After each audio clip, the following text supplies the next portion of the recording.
বলুন। এরপরে গুরু শ্রী গুরু উবাচ, এরপরে গুরু বলতে শুরু করেছেন।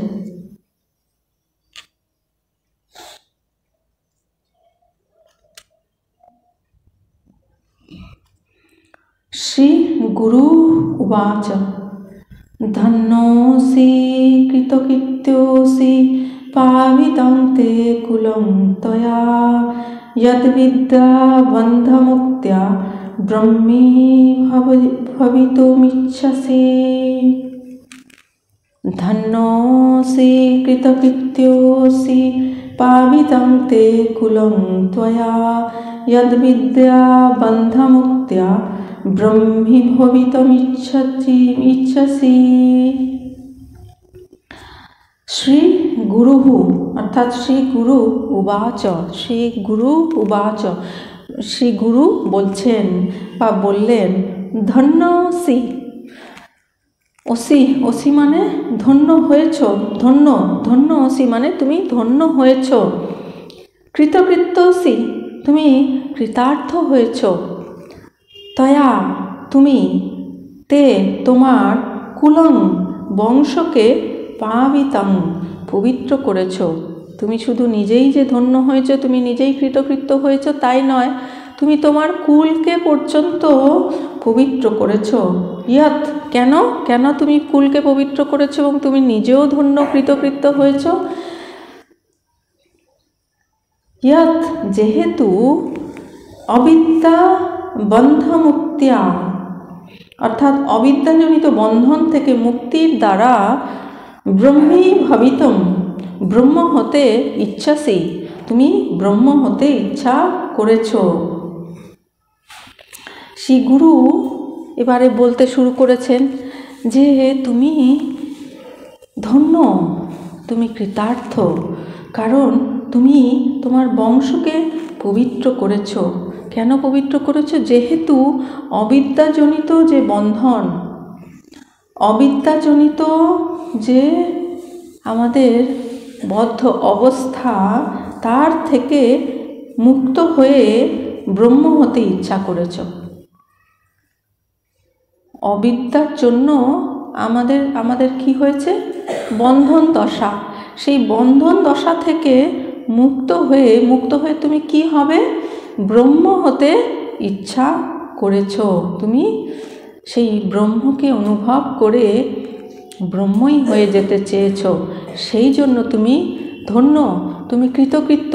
শুধু তুমি নিজেই নও, তুমি তোমার কুলকে, তোমার পরিবারকে তুমি ধন্য করেছ। গুরু বললেন, হে শিষ্য, তুমি ধন্য, তুমি কৃতার্থ, তুমি তোমার বংশকে পবিত্র করলে, তোমার বংশ পবিত্র হয়ে গেল।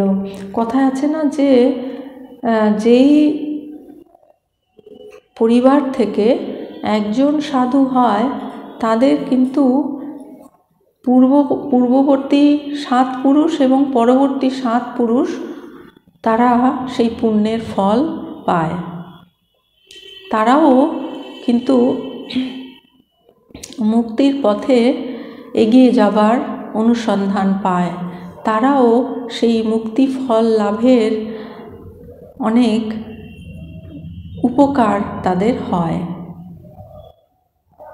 মুক্তির পথে এগিয়ে যাবার জন্য তারা অনেক কিছু যে সংযোগের দরকার হয় সেগুলো তারা পান। তারাও মোক্ষাকাঙ্ক্ষী হন এবং শেষে তারাও মোক্ষ লাভ করেন। সেই জন্য তারাও ধন্য। যেই পরিবার থেকে সাধু হয়, সন্ন্যাসী হয়, তাদের পরিবারও কিন্তু ধন্য হয়। যদিও আমরা অনেকেই মেনে নিতে পারি না। আজকাল তো আবার একটি করেই সন্তান হয়, সুতরাং একটি সন্তান সে যদি চলে যায়, সাধু হয়ে যায়, তাহলে তার পিতামাতা যেন মেনে নিতে পারে না। কিন্তু এটা যে তাদের কত ভাগ্য, কত পুণ্যের ফল এবং এটা যে তাদের পক্ষে কত মঙ্গলকারী, সেটা তারা তখন বুঝতে পারেন না। সকলে না হলেও অনেকে বুঝতে পারেন না। কিন্তু তারা এটা ভাবেন না যে ধরুন তাদের ছেলেকে অনেক লেখাপড়া শিখিয়ে আমেরিকায় পাঠালেন। তারপরে আমেরিকায় গেল সে, আমেরিকায় গিয়ে সে কাজে ব্যস্ত। এবার যখন পিতামাতার প্রয়োজন, সন্তানের যখন তাদের একটু বৃদ্ধ বয়সে তাদের সহচর্য, তাদের একটু সেবার প্রয়োজন, তখন দেখা গেল যে সন্তানের দ্বারা সেটি সম্ভব হচ্ছে না। তাহলে তো এইভাবেও তো সে দূরে চলে গেল। কিন্তু যখন সে একজন মহৎ উদ্দেশ্যে যাচ্ছে, সেইটিকে যেন অনেকে মেনে নিতে পারে না। তারপরে দেখুন কত সন্তানের তারা দুশ্চরিত্র হয়, সেই রকম হলে কত কষ্ট হয় বাবা মায়ের। তারপরে কত সন্তান মারা যায়। এই রিসেন্টলি আমি দুজনের কথা শুনলাম, দুটি ফ্যামিলি। একজন বললেন যে তারা খুব দুঃখী, কারণ তাদের দুটি ছেলে হয়েছিল, দুটি ছেলেই মারা গেছে। তো একটি ছেলে তার যখন 2.5 মাস বয়স ছিল রোগের কারণে মারা, আর আরেকটি ছেলে তার যখন 17 বছর বয়স হয়েছিল সে তখন সুইসাইড করেছে। তো সেই ছেলে যদি আজকে বেঁচে থাকতো, তার বয়স এখন হতো 54 বছর। তার মানে কত বছর আগের ঘটনা চিন্তা করুন। কিন্তু তার বাবা মা, বিশেষ করে মা, এখনও ভুলতে পারে না। এখনও সে মাঝে মাঝেই রাত্রে চিৎকার করে ছেলের নাম ধরে ডেকে কেঁদে ওঠে। আবার দেখুন কত সন্তান বিকলাঙ্গ হয়। সেই বিকলাঙ্গ মানে তার পিতামাতা তো সারা জীবনের ওইটা একটা চিন্তা যে এই ছেলেকে কিভাবে তারা সামলাবে, আবার তাদের মৃত্যুর পরে কি হবে, এটিও একটা কিন্তু বিরাট তাদের চিন্তা থেকে যায়। তাহলে এই রকম ধরনের কত রকমের কত কি সংসারে হয়। তো সেইগুলো যদি চিন্তা করি আমরা, তাহলে সেই চিন্তা করলে, আর যে একটা মহৎ উদ্দেশ্যে যাচ্ছে আমরা যদি ঠিক বুঝি, তাহলে কিন্তু আমরা তাকে বাধা দেব না, বরং তাকে আরও উৎসাহ দেব, তাকে আরও আশীর্বাদ করব। এরকমও একজন মায়ের কথা আমি জানি, একজন সাধুরই মা তিনি সেই সাধু এখন নরেন্দ্রপুরে আছেন। তার মা, তার দুটি মাত্র সন্তান, একটি ছেলে একটি মেয়ে। এবার ছেলে হলো ছোট আর মেয়ে বড়। তো ছেলে অনেক দিন ধরেই সে সাধু হবে তার খুব ইচ্ছা, কিন্তু তার বাবাও ছিল না, বাবাও আগেই মারা গেছেন। তো বড় দিদি তার বিয়ের জন্য তিনি অপেক্ষা করছিলেন। তারপরে যেই তার বিয়ে হয়ে গেল, পরদিনই তিনি আশ্রমে চলে গেলেন। তো যখন আশ্রমে যাওয়ার আগে তিনি মায়ের কাছে আশীর্বাদ প্রার্থনা করলেন। আর সেই মা কি আশীর্বাদ করলেন, হ্যাঁ বাবা, তুমি যেই উদ্দেশ্যে যাচ্ছ যেন তোমার উদ্দেশ্য সফল হয়। তিনি খুব আশীর্বাদ করলেন, তাকে আশীর্বাদ করলেন। তারপর তো ছেলে চলে গেল। কিন্তু চলে যাওয়ার পরে তার মায়ের প্রচণ্ড কষ্ট। সেই মাই আমাকে তার এইসব ঘটনা আমাকে বললেন, সেগুলোই আমি আপনাদের বলছি। তো তার প্রচণ্ড কষ্ট হচ্ছে, একটি মাত্র ছেলে। তো অন্যান্য আত্মীয়রা তারা এসেছেন, এসে বলছে চলো আমরা নিয়ে আসি, ছেলেকে ফেরত নিয়ে আসি। তখন সেই মা বলছেন যে আমি কি করে ফেরত আনবো, আমি তো তাকে আশীর্বাদ করেছি, আমি তো তাকে অনুমতি দিয়েছি, এবার আমি তাকে কি করে ফেরত আনবো। চিন্তা করুন তার কত মহান তার হৃদয়, তিনি আশীর্বাদ করেছেন। এটি একটা মহৎ গুণের পরিচয়, এটি কিন্তু একটা খুব উচ্চ তার হৃদয়বত্তার পরিচয়। আর তারপরে যখন তিনি তো মা, তাই তার কষ্ট হচ্ছে, কিন্তু কষ্টের সময়ও তিনি কিন্তু বিবেকটা হারাননি। তিনি কিন্তু একেবারে বিচার বুদ্ধি শূন্য হয়ে গিয়ে একেবারে মোহগ্রস্ত হয়ে যাননি। হ্যাঁ, কষ্ট হচ্ছে, কিন্তু তার বিবেকটা ঠিক আছে। আত্মীয়রা যখন বলছেন তখন তিনি বলছেন না, আমি কি করে আনবো, আমি নিজেই তো তাকে আশীর্বাদ করেছি, অনুমতি দিয়েছি, তাহলে আমি যদি আবার ফেরত আনতে যাই তাহলে আমারই মিথ্যাচারিতা হয়ে যাবে। তাহলে আমাদের মনটাকেও, হৃদয়টাকেও কিন্তু এইরকম উদার, এইরকম পবিত্র রাখতে হবে। তাই বলছেন যে তুমি ধন্য, তুমি কৃতার্থ, কারণ এই যে আর শুধু তুমি নিজেই যে কৃতার্থ তা নয়, তার সঙ্গে তুমি তোমার বংশকেও পবিত্র করলে। উনি অতদূর ভেবেছেন কিনা জানি না যে এই বংশ পবিত্র হলো, অতদূর ভেবেছেন কিনা জানি না, তবে তিনি তার পুত্র যা চেয়েছেন, একটি মহৎ উদ্দেশ্য চেয়েছেন, সেটি তো তিনি অনুভব করেছেন এবং তাতে তিনি তাকে আশীর্বাদ করে অগ্রসর করে দিয়েছেন। তারপরে তিনি যখন মঠে জয়েন করেছেন, তিনি অন্যান্য সাধুদের বলেছেন যে মা আশীর্বাদ করেছেন। অন্যান্য সাধুরাও কি খুশি, সবাই বলছে ওকে মা আশীর্বাদ করেছে। মানে এই পথে কিন্তু পিতামাতার আশীর্বাদটাও খুব দরকার, কারণ আমাদের জীবন তো খুব সরল সহজ নয়। সকলের জীবনে কিছু না কিছু স্ট্রাগল, কিছু না কিছু সমস্যা, বিভিন্ন রকম পরিস্থিতির সম্মুখীন হতে হয়। তো সেইগুলো আমাদের কিন্তু জ্ঞানের দ্বারা, ধৈর্যের দ্বারা, বুদ্ধির দ্বারা এগুলো ওভারকাম করতে হয়। সেইখানে কিন্তু আমাদের দরকার হয় এই গুরু কৃপা, ঈশ্বর কৃপা, পিতামাতার কৃপা, এগুলো দরকার, কারণ সেইগুলোই কিন্তু আমাদের ওই কঠিন পরিস্থিতি ওভারকাম করতে সহায়তা করে। তো সেই জন্য বলছেন যে তুমি তোমার বংশকে পবিত্র করলে। কেন পবিত্র কেন করলে? কারণ অবিদ্যা বন্ধন থেকে মুক্ত হয়ে ব্রহ্মস্বরূপ উপলব্ধির ইচ্ছা থেকে তুমি ধন্য হলে।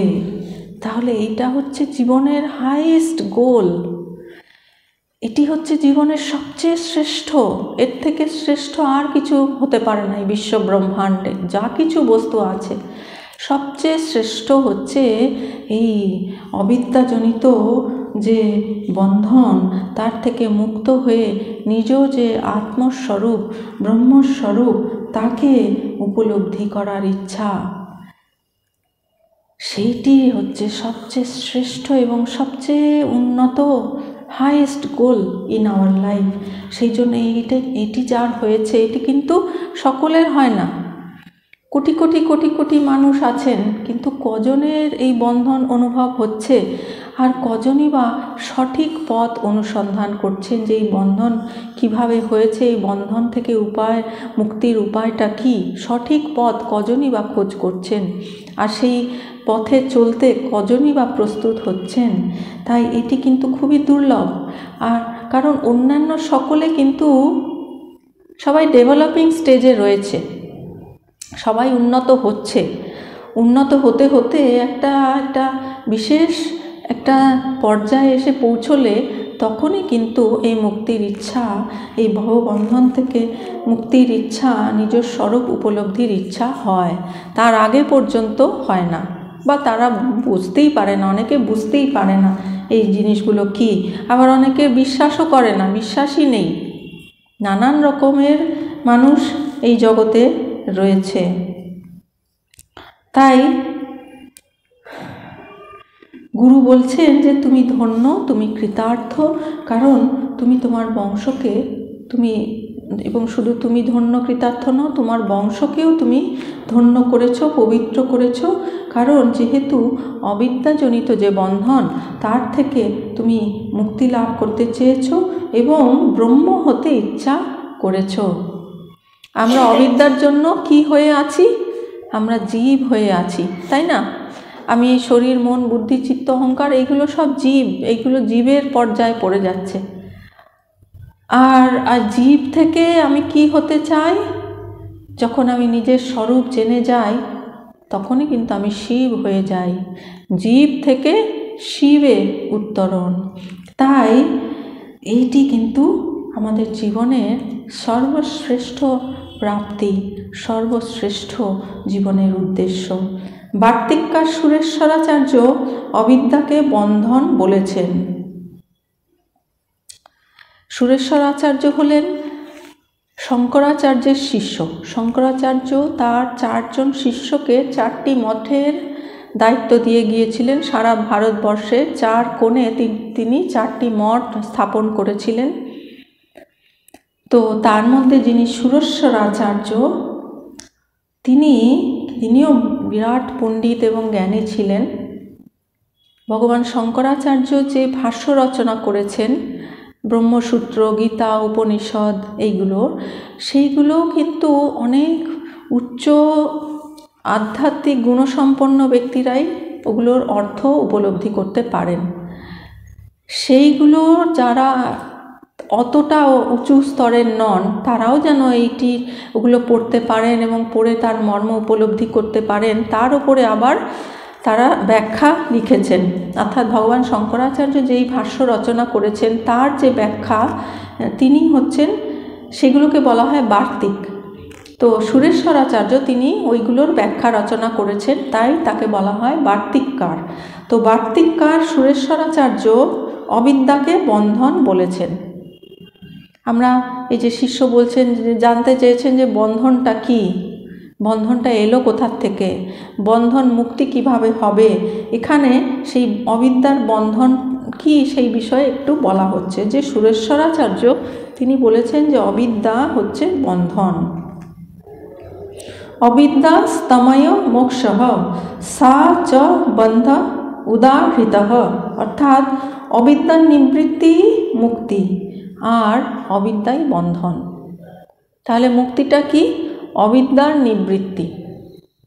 আর মুক্তিটা কি?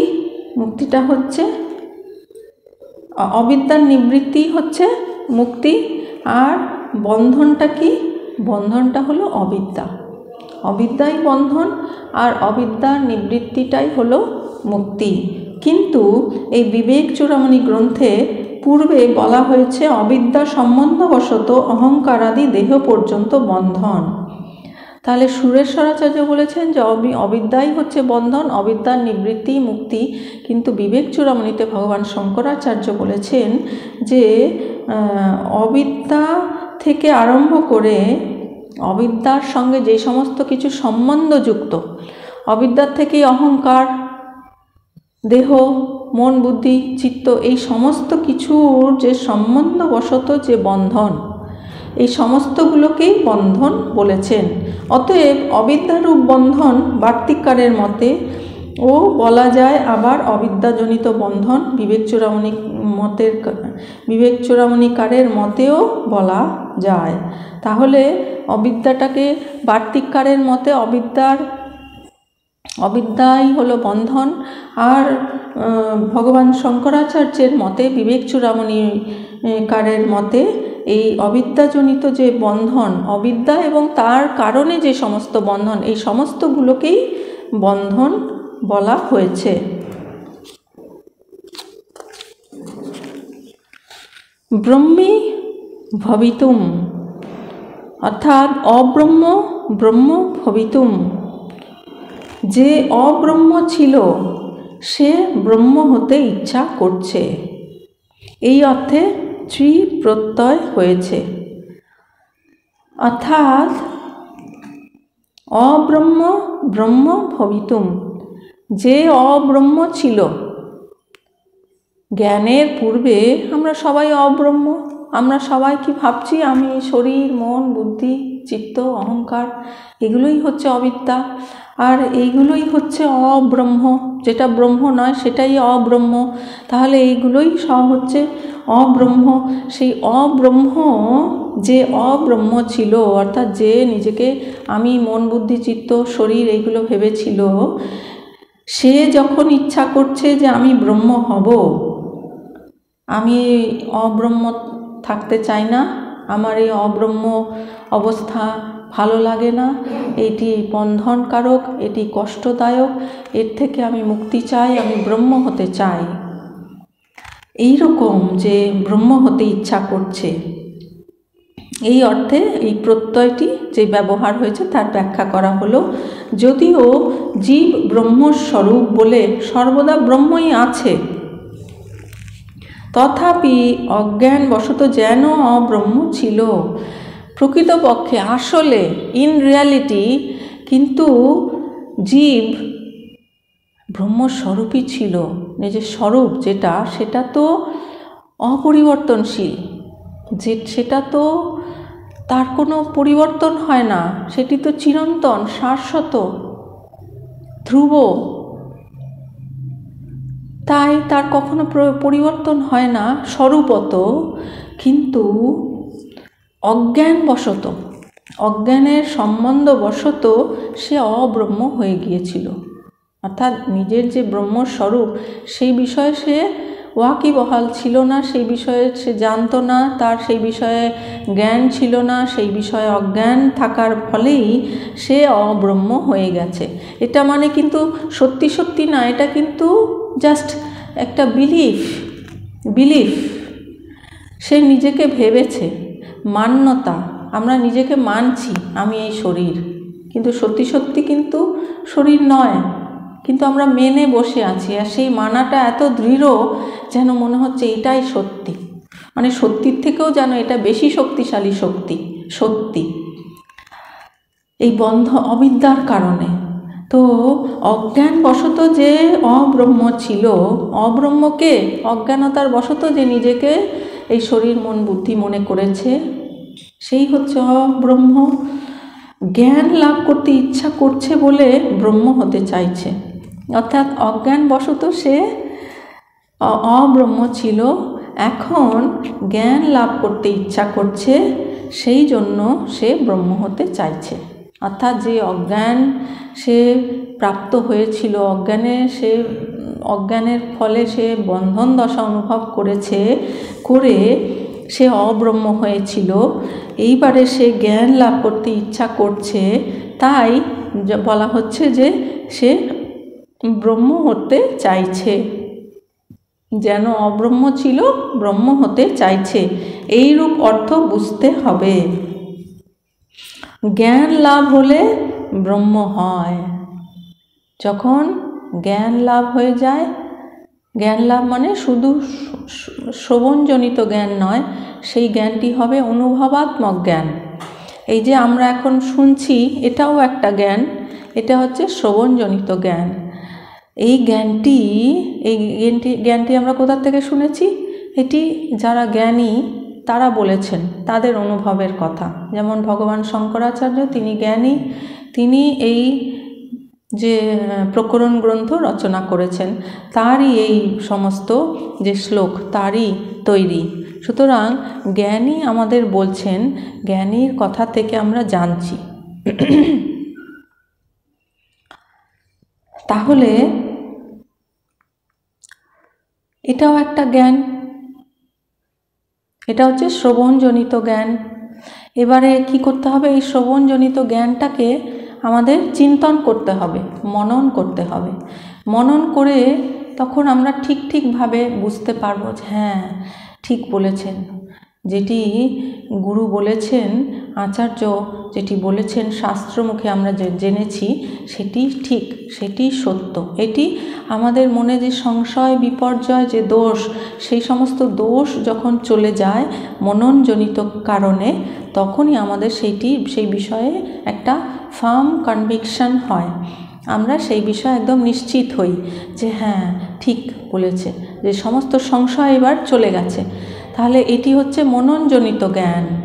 আর তারপরে সেই জ্ঞানে স্থিতি লাভ করতে হলে এবং সেই জ্ঞানটি তখন আমার নিজের জ্ঞান হতে হলে আমাকে অনুভব করতে হবে। যখন সেই জ্ঞানটি আমি নিজে অনুভব করব, তখনই কিন্তু সেইটি আমার নিজস্ব জ্ঞান। তার আগে পর্যন্ত সব পরায়া জ্ঞান, কারণ অন্যের মুখ থেকে শোনা, অন্যের মুখ থেকে আমাদের শুনতে হবে। কারণ আমরা যদি নাই জানি, তাহলে আমরা কি করে চেষ্টা করব? যেমন ধরুন, আপনি কাশিতে যাবেন, কাশির কথা শুনতে হবে। এবার কার কাছে শুনতে হবে? যিনি বই পড়ে কাশি জেনেছেন তার কাছে, না যিনি কাশি দর্শন করেছেন? যিনি কাশি দর্শন করেছেন তার কাছেই জানতে হবে, অর্থাৎ যিনি অনুভব করেছেন, কাশি দর্শন করেছেন। সুতরাং তার মুখ থেকে আমরা প্রথমে কাশির কথা শুনলাম। এইবারে আমাদের যাওয়ার জন্য প্রস্তুতি নিতে হবে। প্রস্তুত হওয়ার পরে, যখন প্রস্তুত হওয়া মানে ওই শ্রবণের পরে মনন, মননের পরে এবার তারপরে সেই বিষয়ে একেবারে সেই তত্ত্বে স্থিত হতে নিদিধ্যাসন, ধ্যান, গভীর ধ্যান করে সেই জ্ঞানটি নিজেকে একেবারে নিজস্ব করে নিতে হবে, নিজে একাত্ম করে নিতে হবে। সেইটি হচ্ছে সেই কাশীতে আপনি চলে গেলেন, কাশীতে গিয়ে এবার নিজেই কাশী দর্শন করলেন। যখন আপনি কাশী দর্শন করলেন, সেই যে জ্ঞানটি হলো সেইটি হচ্ছে আপনার নিজস্ব জ্ঞান। আর তার আগে পর্যন্ত যে আপনি শুনেছেন সেটিও জ্ঞান, কিন্তু সেটি আপনার নিজস্ব জ্ঞান নয়। কিন্তু ওই জ্ঞানটি আপনাকে সাহায্য করেছে এই কাশীতে যাওয়ার জন্যে, কাশী দর্শনের জন্য আপনাকে সহায়তা করেছে। তো সেই জন্য সেই জ্ঞানটিও কিন্তু আমাদের উপকারী, সেই জ্ঞানটি প্রয়োজন, কারণ সেই জ্ঞানটি আমাদের কিন্তু মুক্তির পথে নিয়ে যাবে। তাই সেই জ্ঞান লাভ হলে তখন কি হয়? ব্রহ্ম হয়। তাহলে ব্রহ্ম হওয়াটা কীরকম? সেটি নিজে অনুভব করা, নিজে সেটি বোধে বোধ করা। ভগবান শ্রী রামকৃষ্ণ যে বলেছেন, বোধে বোধ করা, নিজে সেটা অনুভব করা। সেই অনুভবটা কখন হবে? যখন আমাদের অবিদ্যাজনিত যত সংস্কার, শুধু এই জন্মে নয়, বহু বহু পূর্বজন্মের অবিদ্যাজনিত যত সংস্কার সমস্ত নাশ হয়ে যায়, তখনই কিন্তু সেই সম্পূর্ণ জ্ঞান প্রকটিত হয়। তো সেই জ্ঞান লাভ যখন হয় তখন কি হয়? সে তখন ব্রহ্মই হয়ে যায়। তখন সে নিজে ব্রহ্ম হয়ে যায়। ব্রহ্ম হয়ে ব্রহ্মকে সে অনুভব করে। এটি ব্রহ্মবেদ ব্রহ্মৈব ভবতি মুণ্ডক উপনিষদে আছে। আবার আরেকটি উপনিষদে আছে, তৈত্তরীয় উপনিষদে আছে যে ব্রহ্মবিদা আপনোতি পরম, যিনি ব্রহ্মবিদ তিনি সেই পরমকে লাভ করেন। আপনোতি তিনি প্রাপ্ত হন, তিনি লাভ করেন। সেই যিনি ব্রহ্মকে জানেন তিনি সেই পরমকে লাভ করেন। আবার বলা হয় ব্রহ্মবেদ ব্রহ্মৈব ভবতি, যিনি ব্রহ্মকে জানেন তিনি কি হয়ে যান? তিনি সেই ব্রহ্মই হয়ে যান। আসলে আমরা সবাই ব্রহ্মই আছি, কিন্তু অবিদ্যাজনিত কারণে আমরা নিজেকে অন্য কিছু ভেবে আসছি, ভেবে ফেলেছি। এবার সেই ভাবার কারণে যে সমস্ত আফটার এফেক্ট হয়েছে, অর্থাৎ ওই যে সেই সংস্কারগুলো তৈরি হয়েছে, সেইগুলো নাশ করাই, সেই সমস্ত সংস্কার মুক্ত হওয়াই কিন্তু আমাদের সারা জীবনের সাধনা। এই জন্যই আমাদের যে জীবন। তো সেইগুলো সেই সাধনা করে সমস্ত সংস্কার মুক্ত হলে যিনি যে ব্রহ্ম তিনি তো আছেনই, তিনি একমাত্র আছেন চিরন্তন, আর বাকি সবই কিন্তু পরিবর্তনশীল অনাত্ম বস্তু। তিনি একমাত্র আত্মবস্তু, তিনি একমাত্র আছেন, বাকি সবই নেই, বাকি সবই পরিবর্তনশীল। তাই সেই অবিদ্যাজনিত সংস্কারগুলোকে দূর করতে পারলেই, তাকে সরাতে পারলেই কিন্তু ব্রহ্মবিদা আপনোতি পরম, ব্রহ্মবিদ তিনি সেই পরমকে প্রাপ্ত হয়ে যান। ব্রহ্মবেদ ব্রহ্মৈব ভবতি, যিনি ব্রহ্মকে জানেন তিনি ব্রহ্মই হয়ে যান। শ্রী গুরু বললেন, তুমি ধন্য, তুমি কৃতকৃত্য, তোমার দ্বারা তোমার কুল পবিত্র হয়েছে, কারণ তুমি অবিদ্যা বন্ধন থেকে মুক্তি লাভ করতে চেয়েছ, তুমি ব্রহ্মভাব প্রাপ্ত হতে চেয়েছ। শিষ্যের প্রশ্ন শুনে গুরু কিন্তু খুব খুশি হয়েছেন, কারণ গুরু সবসময় চান যে উপযুক্ত শিষ্য আসুক। আমরা কঠোপনিষদেও দেখেছি যে নচিকেতাকে পেয়ে যমরাজ, যিনি ব্রহ্মজ্ঞানী, অত্যন্ত খুশি। আর তারপরে শেষে নচিকেতাকে তিনি নানান রকম পরীক্ষা নিরীক্ষা করলেন যে সে তার যে কোয়ারি, তার যে জিজ্ঞাসা, যে সেটি যথার্থ কি না। তো যখন তিনি সেটি বুঝলেন যে হ্যাঁ, নচিকেতা অত্যন্ত শ্রেষ্ঠ শিষ্য, অত্যন্ত গুণসম্পন্ন, সাধন চতুষ্টয় সম্পন্ন শিষ্য, তখন তিনি খুব খুশি। তখন শেষে তিনি ব্রহ্মজ্ঞান তাকে দিলেন, দেবার পরে তারপরে বলছেন যে তোমার মতো আরও শিষ্য আমার কাছে আসুক। তাই এইরকম উপযুক্ত শিষ্য পেলে কিন্তু গুরু খুব খুশি হন। তাই বলছেন যে তুমি ধন্য, তুমি কৃতকৃত্য, তোমাকে দিয়ে তোমার কুলও পবিত্র হয়েছে, কারণ তুমি ব্রহ্মভাব পেতে চেয়েছ। ব্রহ্মজ্ঞান লাভের জন্য কি দরকার? ঐকান্তিক ব্যাকুলতা দরকার। আর সেটি কিন্তু খুব কম মানুষেরই হয়, কারণ সবাই ডেভেলপিং স্টেজে রয়েছে। যে অনেক ডেভেলপ করেছে তারই কিন্তু এই জিজ্ঞাসা জাগে। শিষ্যের মধ্যে এই ব্যাকুলতা গুরু দেখতে পেয়েছেন। এই শিষ্যের মধ্যে গুরু সেই ব্যাকুলতা দেখতে পেয়েছেন। তার প্রশ্নগুলো শুনে গুরু খুব খুশি হয়েছেন এবং বুঝেছেন যে এর বুদ্ধি কিন্তু ভাষা নয়, এ কিন্তু অনেক গভীরে প্রবেশ করতে চায়। যা জানার তা সম্পূর্ণভাবে জানতে পারলে তবে এর তৃপ্তি হবে। শুধু এমনি ভাষা একটু আধটু বলে দিলাম তাতেই তৃপ্ত হবে এরকম নয়, কিন্তু গভীরে ঢুকতে চায়। সুতরাং একে গভীরের কথা সমস্ত বললে তবেই সে কিন্তু তৃপ্ত হবে। ব্রহ্মজ্ঞানের জন্য যে শুদ্ধ বুদ্ধি প্রয়োজন, সেই বুদ্ধির এগুলোই হচ্ছে লক্ষণ। যে প্রশ্ন শুনেই কিন্তু গুরু বুঝতে পারেন যে যে ব্রহ্মজ্ঞানের জন্য যা কিছু গুণ থাকা দরকার, কোয়ালিটিস দরকার, সেইগুলো কিন্তু তার মধ্যে আছে। এইগুলোই হচ্ছে তার লক্ষণ। আদর করে গুরু বলছেন, তোমার মধ্যে ব্রহ্ম জিজ্ঞাসা জেগেছে, তুমি ধন্য, তোমার কুল পবিত্র।